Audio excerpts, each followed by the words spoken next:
హైదరాబాద్లో రియల్ దూకుడు పెరిగింది. నగరానికి 4 వైపులా భారీ లేఅవుట్లు, కొత్త వెంచర్లు విస్తరిస్తున్నాయి.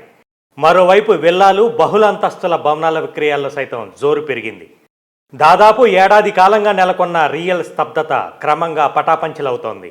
మహానగర పరిధిని త్రిబులార్ వరకు విస్తరించడంతో పాటు ఫ్యూచర్ సిటీ ప్రణాళికలు, మెట్రో 2వ దశ ప్రతిపాదనలు, ఔటర్ రింగ్ రోడ్డు నుంచి రీజనల్ రింగ్ రోడ్డు వరకు గ్రీన్ఫీల్డ్ రోడ్ల నిర్మాణం వంటి పలు అభివృద్ధి కార్యక్రమాలతో రియల్ ఎస్టేట్ వ్యాపారం పుంజుకుంటోంది.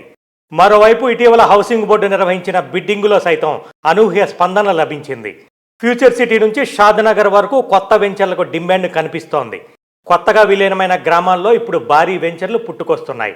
హెచ్ఎండిఏ పరిధిలోని గట్కేసర్, శంషాబాద్, శంకరపల్లి, మేడ్చల్ తదితర అన్ని జోన్లలో లేఅవుట్లు, బహుళ అంతస్తుల భవనాల నిర్మాణానికి అనుమతుల్లో జాప్యాన్ని నివారించేందుకు హెచ్ఎండిఏ ప్రత్యేకంగా దృష్టి సారించింది. దీంతో కొంతకాలంగా అనుమతుల ప్రక్రియలో వేగం పెరిగింది.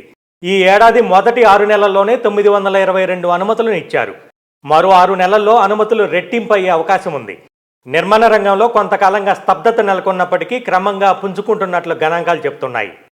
కొత్తగా బిల్లును ప్రవేశపెట్టిన తర్వాత దరఖాస్తు ప్రక్రియ కూడా సులభతరమైంది.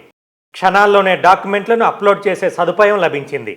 కొన్ని సాంకేతిక ఇబ్బందులు ఉన్నప్పటికీ దరఖాస్తు ప్రక్రియ మాత్రం వేగవంతం అయినట్లు అధికారులు తెలిపారు. మరోవైపు రియల్ ఎస్టేట్ రంగంలో సానుకూలమైన మార్పు రావడంతో వివిధ ప్రాంతాల్లో ఉన్న స్థలాలు, భూములను ఆన్లైన్ బిడ్డింగ్ ద్వారా విక్రయించేందుకు హెచ్ఎండిఏ సన్నద్ధమవుతోంది.